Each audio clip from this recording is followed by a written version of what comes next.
Buen día, estimados estudiantes. El día de hoy nos corresponde la clase de marcadores de inflamación, en la cual veremos algunos de las distintas proteínas asociadas con procesos inflamatorios, cómo se producen estas proteínas, en qué contextos las podemos encontrar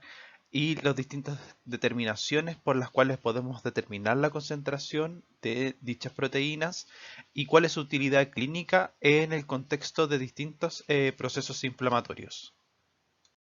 Para iniciar esta clase debemos recordar que la inflamación es una respuesta protectora frente a una injuria celular, infección causada por microbios, trauma o presencia de toxinas en tejido vascularizado. El agente causal es diluido, destruido o aislado y una cascada secuencial de eventos moleculares gatilla la reparación, recuperación y reconstitución del tejido dañado.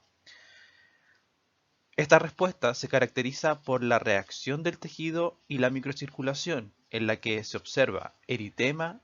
hiperemia, exudación, dolor y pérdida de función. Patológicamente, la inflamación ocurre debido a la vasoconstricción seguido de vasodilatación, hiperemia, estasis, acumulación de leucocitos, exudación de fluido y finalmente deposición de fibrina. Como podemos ver en esta figura, tenemos en que se causa una injuria tisular, empieza a aumentar el diámetro capilar y aumenta el flujo sanguíneo, lo que aumenta la temperatura.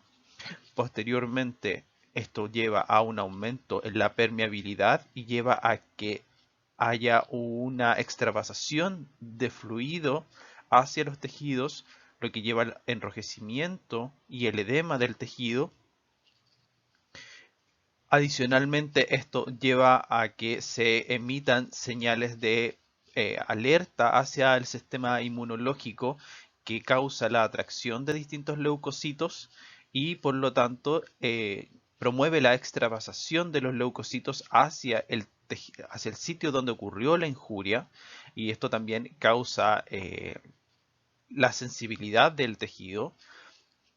Y finalmente hay una respuesta sistémica en que podemos ver que el paciente presenta fiebre y proliferación de leucocitos, ya sea a nivel de la zona donde ocurrió el daño o a nivel general del organismo, y esto se traduce en poder observar dolor en el sitio donde ocurrió el daño. La inflamación es dividida en dos tipos: aguda y crónica. Si la inflamación se resuelve en menos de 48 horas, hablamos de inflamación aguda, como la que es causada por reacciones alérgicas, irritantes químicos, infecciones, traumas, quemaduras, laceraciones y mordidas de distintos tipos, ya sea animales o insectos. En cambio, si el proceso inflamatorio dura más de 48 horas, esto ya pueden ser días, semanas, meses o hasta años, hablamos de inflamación crónica, como aquellas que vemos asociadas a enfermedades cardiovasculares, neurológicas, enfermedades autoinmunes, artritis reumatoide, cáncer, lupus, fibromialgia y síndrome de fatiga crónica. La primera reacción frente a cualquier situación de inflamación del cuerpo eh, es la reacción de fase aguda, la que se caracteriza por ser una respuesta inespecífica previa a la respuesta inmune. Entonces tenemos que cualquier condición que cause un estadio de inflamación en el cuerpo va a gatillar la reacción de fase aguda, y que tiene como objetivo disminuir cualquier gatillante del proceso inflamatorio que está ocurriendo en el cuerpo. Entonces tenemos que distintos elementos van a llevar a la inducción de la respuesta de fase aguda, como cirugías, quemaduras, traumas, infecciones ya sean bacterianas, virales o parasitarias, necrosis isquémica, irritantes químicos o crecimiento tumoral. lo que va a llevar tanto a una reacción local como una reacción sistémica. Y la reacción local, mediante distintos compuestos químicos, va a llevar también hacia una reacción sistémica. Y estas en su conjunto van a gatillar la respuesta de fase aguda, la que va a desencadenar ya sea la muerte celular y necrosis y adicionalmente, de manera paralela, procesos reparativos de los tejidos que están expuestos a las injurias. Dentro de las funciones de la reacción de fase aguda se incluyen la prevención del aumento del daño tisular en curso, el aislamiento y destrucción de microorganismos patogénicos y la activación de mecanismos de reparación requeridos para restablecer la función normal del organismo. De esta manera, la respuesta de fase aguda ayuda a restablecer la homeostasis del organismo mediante el aumento del número de leucocitos, la fiebre, la anorexia, eh, la somnolencia, la letargia, las alteraciones en el metabolismo celular y el aumento en la concentración de proteínas específicas, que son denominadas proteínas o reactantes de fase aguda. Estas proteínas, que son de síntesis hepática, son resultado de los efectos de citoquinas u otros estimulantes inmunológicos que son producidos por parte del proceso inflamatorio, que derivan de células inmunológicas como macrófagos, monocitos, células dendríticas, entre otras. De ellas, la principal gatillante del aumento en estas proteínas de fase aguda es la interleuquina 6 y también la acompaña la interleuquina 1, además del factor de necrosis tumoral alfa y el interferón gamma.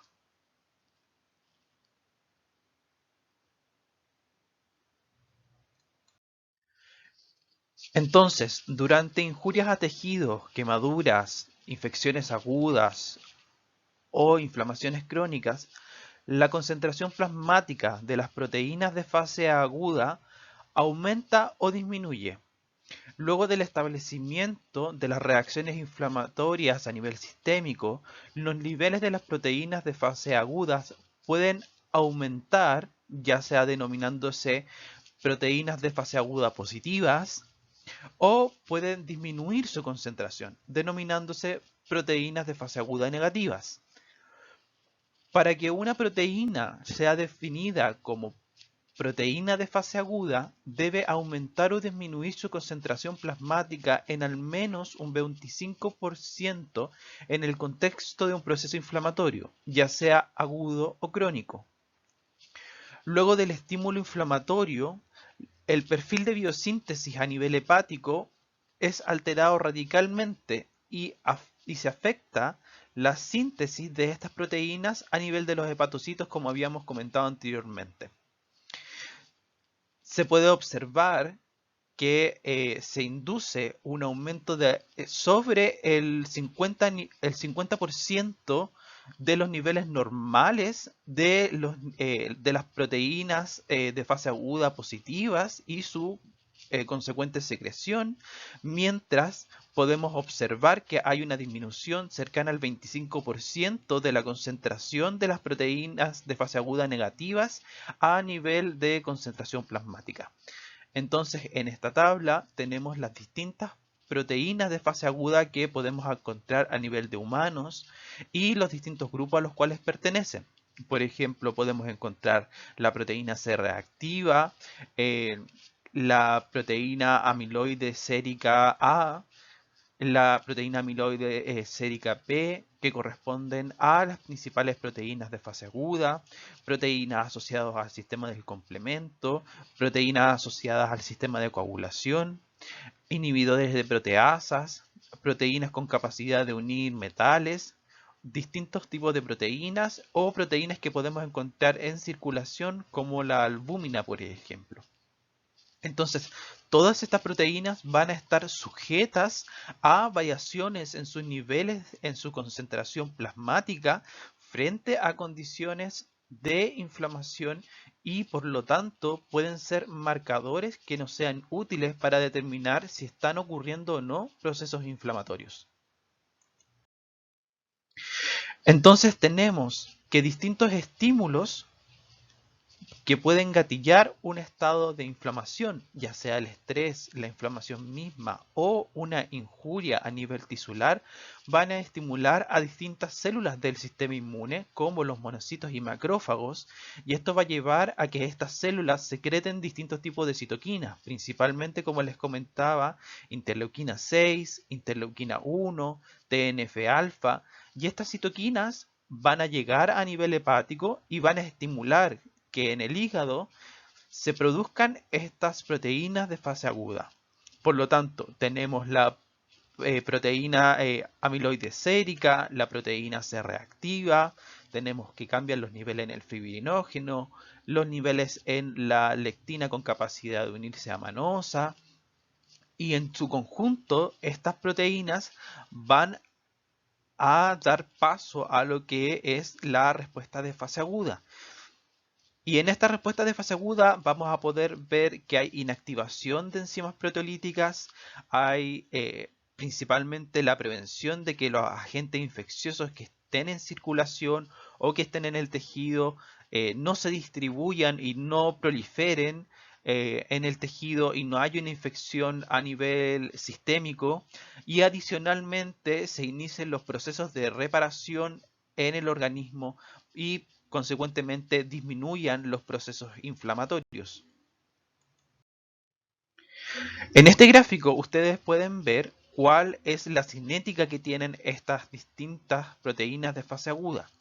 Como se fijan, al inicio hay un estímulo inflamatorio y esto va en el orden de distintos días. Por lo tanto, podemos ver que hay un pic de la proteína C reactiva y del amiloide sérico A, que son bastante pronunciadas, en que su porcentaje de cambio son de los más drásticos en comparación a otros analitos que podemos encontrar a nivel del plasma. Por lo tanto, son marcadores que nos son bastante útiles para hacer determinaciones de la ocurrencia de un proceso inflamatorio en distintos contextos. Y si ustedes se fijan, estas distintas proteínas, como la proteína C reactiva o el amiloide sérico A, tienen su pic dura por lo menos unos 3 días. Entonces, nos son bastante útiles para hacer un seguimiento al estadio y evolución del paciente. Tenemos que recordar adicionalmente qué constituye que sean marcadores o biomarcadores en el contexto de la inflamación. Es por ello que un biomarcador es definido como una característica que es medida objetivamente y evaluada como un indicador de un proceso biológico normal, un proceso patológico o una respuesta farmacológica a una intervención terapéutica.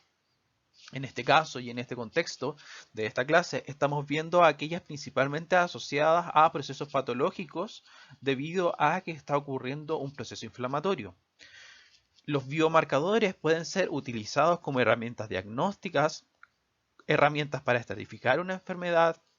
indicadores de pronóstico médico o para la predicción o monitoreo de la respuesta clínica a intervenciones terapéuticas, y deben ser mediciones adecuadas, precisas y reproducibles. Entonces, en su conjunto, esta definición nos permite establecer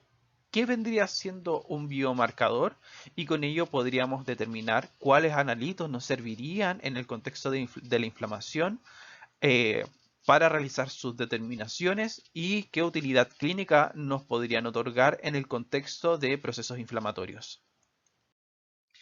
De las primeras que vamos a revisar es la proteína C reactiva, que corresponde a una proteína que promueve el reconocimiento y la eliminación de patógenos. Esto es porque principalmente tiene la capacidad de unirse a un lípido llamado fosforilcolina, que está presente en bacterias y en células en proceso de muerte. Entonces, por una parte, nos permite la eliminación de patógenos y aumenta el clearance de células necróticas y apoptóticas. Esta proteína C reactiva pertenece a la familia de las pentraxinas, que son moléculas que reconocen patrones moleculares involucrados en la respuesta inmune innata. Entonces, de esta manera nos permite que haya una capacidad temprana de eliminar estos elementos que podrían ser dañinos y que están causando una respuesta inflamatoria. Adicionalmente, la proteína C reactiva puede activar el sistema del complemento y unirse a células fagocíticas mediante los receptores Fc que poseen estas células. Y con esto también contribuyen a la eliminación de patógenos y de células opsonizadas mediante la respuesta inmune. Esta proteína C reactiva va a estar sobreexpresada en contextos de enfermedades que afecten al tejido conectivo, como las artritis, las vasculitis, en casos que haya injuria tisular o necrosis, como las quemaduras, necrosis, infarto al miocardio, o enfermedades neoplásicas e infecciones bacterianas. Dentro de su utilidad clínica está el monitoreo de enfermedades con condiciones inflamatorias, como yo les comentaba, infecciones bacterianas agudas o crónicas. Nos va a permitir un seguimiento de estas patologías. Adicionalmente, si es que el paciente está, poder hacer discriminaciones después de que un paciente haya estado en un proceso de cirugía, entre otros aspectos que nos van a poder hacer un seguimiento del estado inflamatorio del paciente y si es necesario algún tipo de intervención adicional. Además, es un marcador pronóstico de la pancreatitis aguda y se utiliza también como screening para las posibles sepsis tempranas en neonatos. Entonces tenemos esta figura en la cual nos muestra que hay un estímulo inflamatorio, ya sea una infección, un episodio traumático o un daño tisular, que lleva al estímulo de la fase aguda y la respuesta de fase aguda consecuentemente se produce interleuquina 6 e interleuquina 1 y se estimula a nivel hepático la producción tanto del amiloide sérico A como de la proteína C reactiva. En este caso, el amiloide sérico A estabiliza las distintas proteínas que puedan estar en circulación para que no se agreguen y no causen ningún tipo de problema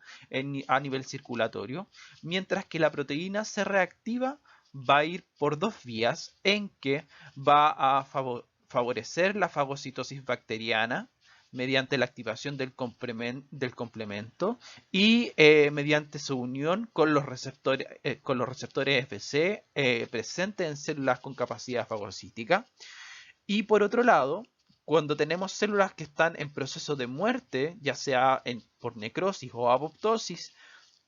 la proteína C reactiva va a ser capaz de unirse a la fosforilcolina que queda expuesta de las membranas dañadas y va a favorecer el clearance de estas células apoptóticas o necróticas a través de la estimulación del complemento o uniéndose a través de los receptores Fc de las células con capacidad fagocítica.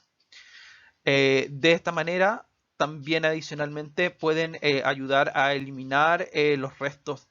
nucleares que quedan o la cromatina dentro de los núcleos dañados de estas células que están en proceso de muerte y de esta manera eliminar estos elementos como las membranas dañadas o los restos de núcleos celulares que quedan dando vueltas en los tejidos dañados, los cuales son estímulos directos para el sistema inmune innato para ejecutar una respuesta inflamatoria. Entonces, en su conjunto, la proteína C reactiva y el amiloide sérico A tienen como función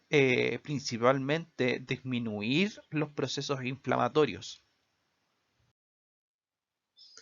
La proteína C reactiva, cuando se encuentra en concentraciones mayores a 5 miligramos por litro, sugiere procesos infecciosos o inflamatorios. Y su aumento por inflamación ocurre dentro de las 6 a 12 horas con un pic a las 48 horas, el cual es proporcional a la extensión del tejido dañado. Esto es, a mayor cantidad de tejido dañado que tenemos, mayor concentración de proteína C reactiva vamos a tener. El tipo de muestra que vamos a solicitar para poder hacer la determinación de proteína C reactiva va a ser en suero o plasma, y el rango de referencia que uno va a esperar es que sea menos de 1 miligramo por decilitro. Adicionalmente, la proteína C reactiva también nos va a permitir hacer una estratificación de posible riesgo cardíaco, dependiendo de los niveles en que podamos encontrar la proteína C reactiva, y esto también va de la mano con los niveles de proteína C reactiva ultrasensible, que es otra metodología que existe para determinar los niveles de proteína C reactiva mucho menores en circulación, y que nos permiten establecer si está ocurriendo un proceso de enfermedad cardiovascular o si existe el riesgo de desarrollar uno de estos tipos de patologías. Pero tenemos que tener en consideración que la proteína C reactiva también está sujeta a distintos factores que pueden interferir en los resultados que podemos obtener. Como por ejemplo, podemos observar resultados elevados frente a pacientes con hipertensión, que tengan un IMC elevado, presenten síndrome metabólico, diabetes mellitus, infección crónica, estado de inflamación crónica, bajos niveles de colesterol HDL o triglicéridos elevados. Adicionalmente, el tabaquismo también puede inducir aumento en los niveles de la proteína C reactiva, mientras que sus niveles pueden disminuir frente al consumo de alcohol moderado, la pérdida de peso y el aumento en la actividad física. Como yo le comentaba, también existe lo que se denomina la proteína C reactiva ultrasensible, que lo que no se considera como otro analito, sino que es la capacidad de determinar concentraciones mucho menores de la proteína C reactiva en circulación.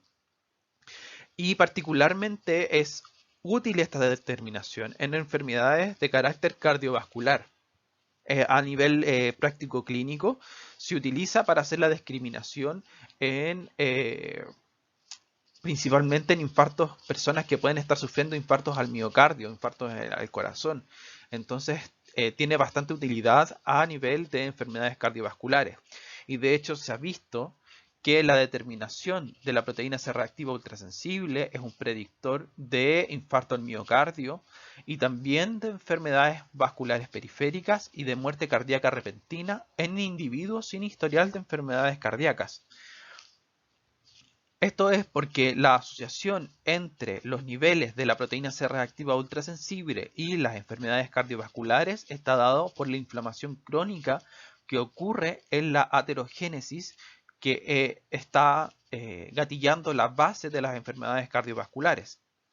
Adicionalmente, se ha visto que la proteína C reactiva ultrasensible también puede predecir el desarrollo de síndrome metabólico, diabetes e hipertensión. Esto dado porque puede predecir la elevación de niveles de triglicéridos, la reducción del colesterol HDL, el aumento en la obesidad, la hipertensión arterial, hiperglicemia en ayuno, el estado de microalbuminuria o estados de compromisos de la fibrinolisis. Entonces tenemos en esta figura en el cual se hizo un análisis en distintos voluntarios, en los cuales tenemos voluntarios con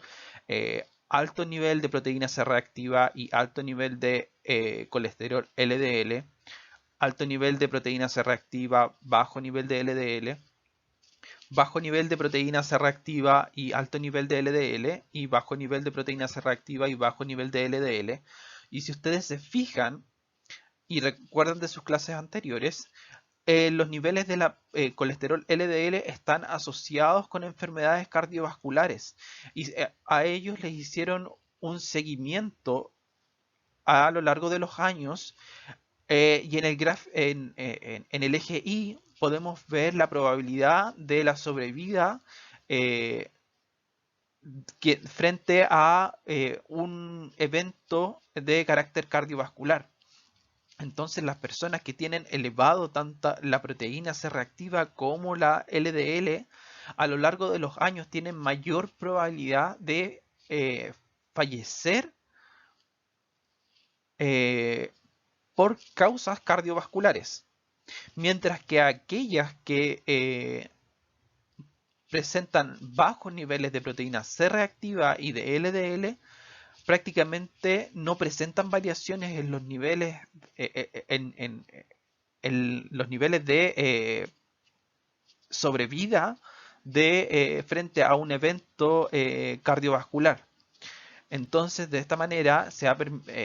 permitido que la proteína C reactiva sea un marcador de pronóstico de enfermedades cardiovasculares y con esto no solo tenga utilidad en el diagnóstico, sino que también tenga utilidad en el pronóstico de el desarrollo de enfermedades tanto a nivel cardiovasculares como el síndrome metabólico. Otra de las proteínas de fase aguda que se realiza su determinación con frecuencia a nivel clínico es la procalcitonina, que corresponde a un polipéptido precursor de la hormona calcitonina. Y la procalcitonina va a aumentar durante cuadros de infección bacteriana severa, sepsis o trauma, debido a que distintos PAMPs y DAMPs, que estos son patrones moleculares asociados a patógenos o patrones moleculares asociados a daño celular y pueden inducir su secreción a nivel de distintas células. La procalcitonina es detectable dentro de 3 horas con un pic luego de 24 a 48 horas y sus niveles pueden ser indicadores de la progresión hacia sepsis severa o la disminución de la infección. Por lo tanto, la utilidad clínica que tiene la procalcitonina es que en pacientes que están cursando con un proceso de infección bacteriana nos va a ser la guía a nivel clínico de cómo mantener el tratamiento de ese paciente. De hecho, altos niveles de procalcitonina tienen un alto valor predictivo positivo para sepsis. Entonces, si tenemos altos niveles de procalcitonina, es muy probable de que el paciente desarrolle sepsis. Por otra parte, si tenemos niveles normales o bajos de procalcitonina, descartan que se ocurra un proceso de sepsis o una inflamación sistémica severa. Y es por ello que la procalcitonina ha sido propuesto como un biomarcador guía para el tratamiento antibiótico. Para su determinación podemos utilizar ya sea suero o plasma y el rango de referencia es que encontremos los niveles en menores a 2 nanogramos por ml. Entonces, de esta manera tenemos que la producción de la procalcitonina parte a nivel del gen calce1 y normalmente lo que tenemos a nivel de tiroides es que en condiciones de hipercalcemia o estimulación por el glucagón o estimulación por corticosteroides u otros estímulos como los cuales ustedes pueden leer acá,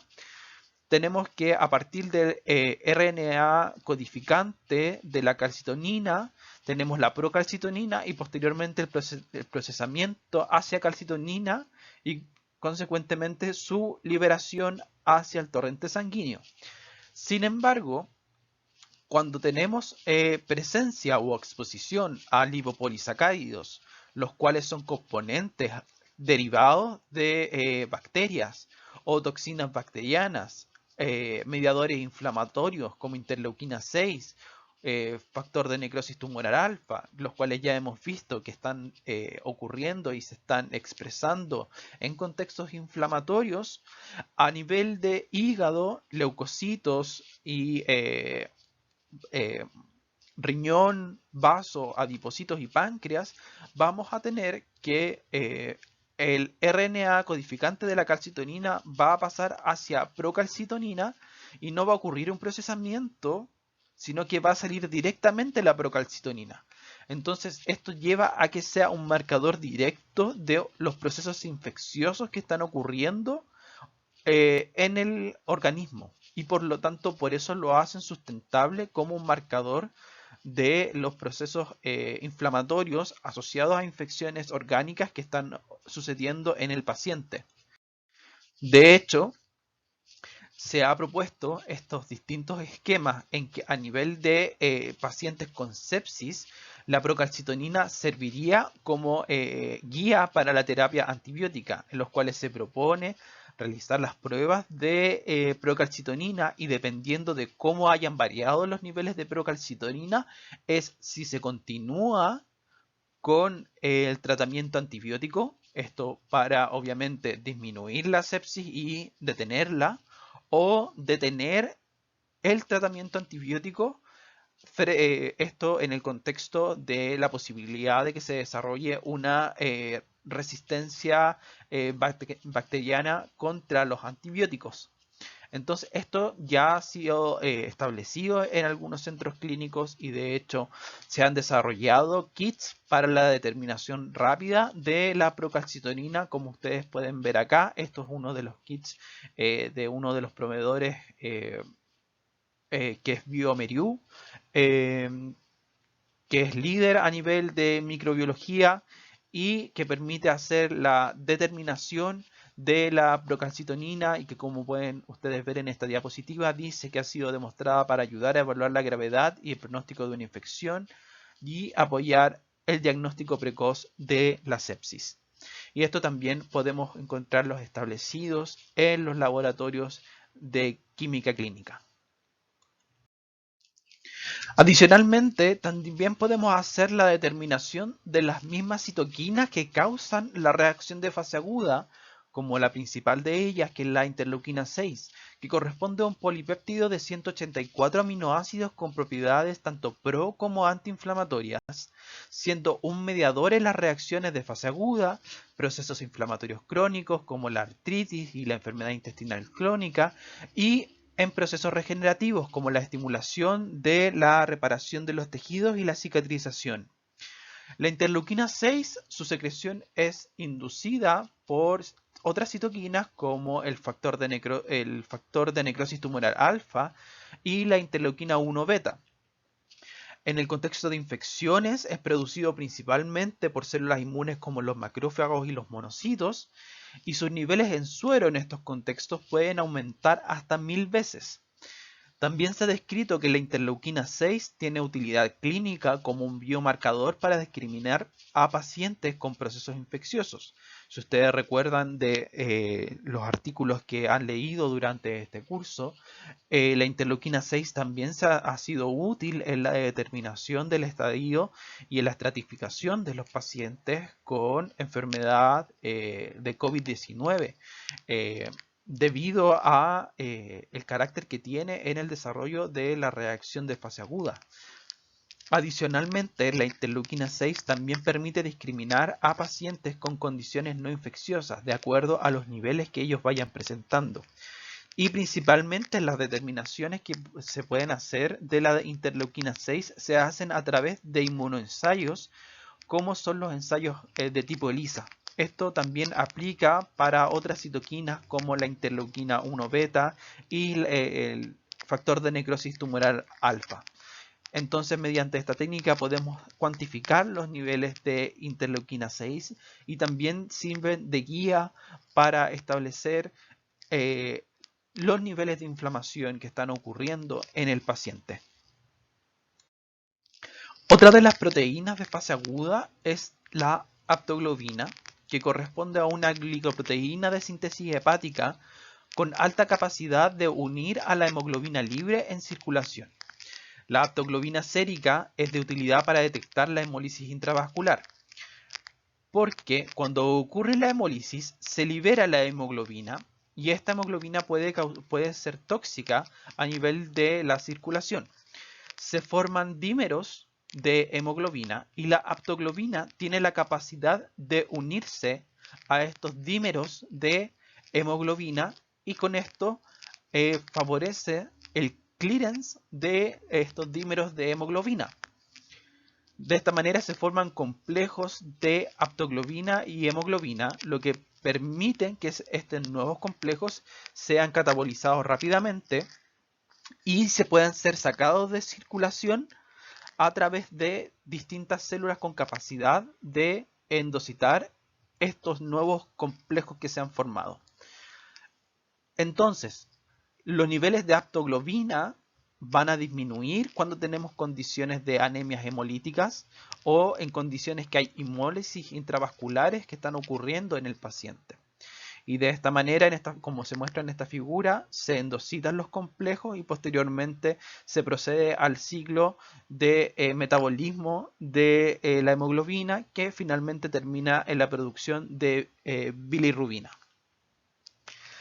Adicionalmente, la aptoglobina puede elevarse en contexto de enfermedades inflamatorias y por eso es que es una proteína de fase aguda. Por lo tanto, podemos verla aumentada en contextos de inflamaciones severas, inflamación, destrucción de tejidos, infarto agudo al miocardio y quemaduras. La determinación de la aptoglobina puede ser mediante inmunoturbidimetría o inmunonefelometría y su rango de referencia lo podemos encontrar entre los 50 a 220 miligramos por decilitro. Otra proteína reactante de fase aguda es la alfa-1 antitripsina, la cual tiene como función normal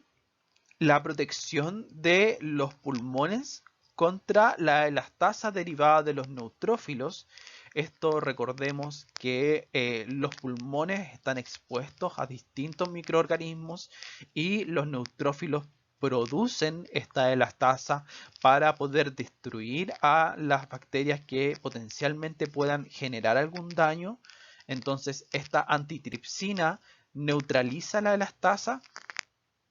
de manera que no se cause daño al tejido pulmonar. Sin embargo, existen pacientes que tienen deficiencias genéticas en la producción de la alfa-1 antitripsina y es en ellos en los cuales debe realizarse una cuantificación debido a que presentan historial familiar de enfisema temprano. Entonces, como yo les comentaba, presentan mutaciones en el gel codificante que pueden determinar que presenten niveles reducidos de esta enzima y esto lleva a que estas personas, cuando tienen 30 a 40 años, presenten enfisema pulmonar severo, debido a que no tenemos la actividad protectora de la alfa-1 antitripsina y la elastasa va a estar generando daño a nivel pulmonar. Pero adicionalmente, la alfa-1 antitripsina es una proteína de fase aguda que se eleva en contextos de inflamación, infección o procesos cancerosos. Sin embargo, no es específica respecto al origen del proceso inflamatorio. ¿Esto qué quiere decir? Que no va a ser indicador desde dónde está ocurriendo la inflamación. No nos va a referir a qué órgano está siendo afectado por la inflamación. De esta proteína podemos determinar su concentración también por inmunoturbidimetría o por inmunonefelometría y su rango de referencia va de los 70 a los 200 miligramos por decilitro. Y finalmente tenemos una de las determinaciones que ustedes van a ver con mayor detalle durante su curso de hematología, pero que es importante también incluirla dentro de esta clase de marcadores de inflamación porque por muchos años se ha utilizado como un marcador de inflamación, valga la redundancia, que es la velocidad de sedimentación eritrocitaria, en la cual se determina la velocidad en que los eritrocitos sedimentan o se asientan o decaen cuando están en medio salino o plasma en un periodo de tiempo específico. Esto es que tenemos una muestra, que en este caso es tomada a partir con el tubo con anticoagulante de DTA y dejamos la muestra en un contenedor que está con un volumen específico, que puede estar también reglado, que nos puede tener las mediciones hechas para que nosotros después determinemos la distancia que se ha recorrido. Entonces nosotros dejamos por un periodo de tiempo determinado que los eritrocitos vayan sedimentando y posteriormente determinamos cuánto fue la distancia que recorrió la sedimentación en el tiempo que dejamos transcurrir. Esta prueba no es específica, por lo tanto no es diagnóstica, sino que nos refleja un estado general del organismo, debido a que en infecciones agudas o crónicas, en procesos inflamatorios, neoplasias avanzadas, necrosis de tejido o infartos con aumento de proteínas en plasma, los eritrocitos tienden a la tendencia a apilarse, lo que aumenta su peso y causa que desciendan más rápido.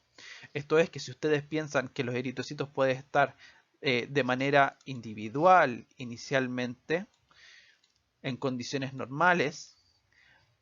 cuando hay procesos inflamatorios, estos eritrocitos tienden a formar como estructuras semejantes a una pila de monedas. Y esto lleva a que sedimenten con mayor velocidad. Y esto está dado porque la presencia de proteínas en el plasma lleva a la disminución del potencial Z que tienen las membranas de los eritrocitos. Y con esto lleva a que se puedan apilar. De esta manera, se considera que la velocidad de sedimentación eritrocitaria es un reactante de fase aguda, que es un indicador de procesos inflamatorios que están ocurriendo en el organismo. Y generalmente va incluido en el hemograma completo o se solicita específicamente que vaya incluido. Es un marcador no específico, generalmente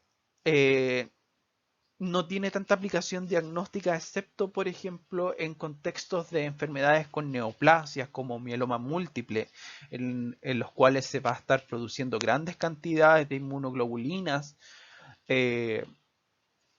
pero sí es de utilidad en contextos de inflamaciones crónicas y sí podría estar dando luces de que está ocurriendo un proceso inflamatorio en el organismo. Algunas aplicaciones específicas de estas proteínas de fase aguda y de la reacción de fase aguda es que nos permiten la evaluación de que estas proteínas de fase aguda pueden ser útiles en distintas patologías, en que la determinación de dichas proteínas pueden servir para el diagnóstico, monitoreo de la enfermedad o como marcador pronóstico. Por ejemplo, en el caso de la artritis reumatoide, las proteínas de fase aguda son útiles para el monitoreo de la enfermedad de la artritis reumatoide. Generalmente, tanto la velocidad de sedimentación de los eritrocitos como los niveles de la proteína C reactiva reflejan los cambios en la actividad de la enfermedad y pueden ser marcadores bastante sensibles. Actualmente se han desarrollado ensayos de marcadores múltiples de la actividad de la enfermedad que permiten medir distintos biomarcadores a la vez, y con esta información se puede identificar y estimar los niveles de la actividad de la enfermedad en pacientes con artritis reumatoide y predecir la progresión de la enfermedad. También en el caso de la polimialgia reumática, también la velocidad de sedimentación eritrocitaria y la proteína C reactiva son útiles en el diagnóstico de esta patología y se correlacionan con la gravedad de la enfermedad. En el caso del lupus eritomatoso sistémico, la comparación entre la velocidad de sedimentación eritrocitaria y la proteína C reactiva pueden ser útiles en estos pacientes, particularmente cuando se sospecha de una infección. En el caso de enfermedades cardiovasculares, se ha visto que el valor predictivo de la proteína C reactiva en el caso de las enfermedades cardiovasculares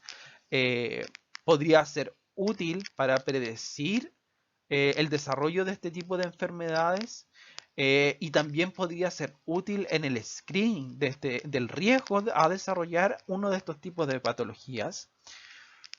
Y en el caso de las infecciones son una de las causas principales de la elevación en las proteínas de fase aguda.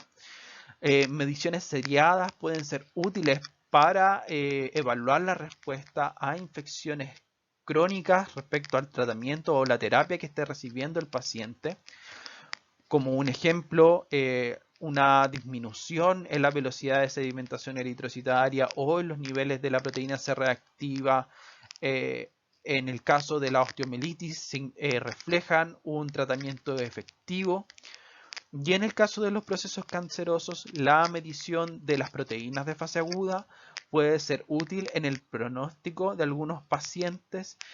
particularmente en establecer la presencia o ausencia de la recurrencia de un tumor y entre distinguir si estamos frente a un proceso clonal de un proceso reactivo.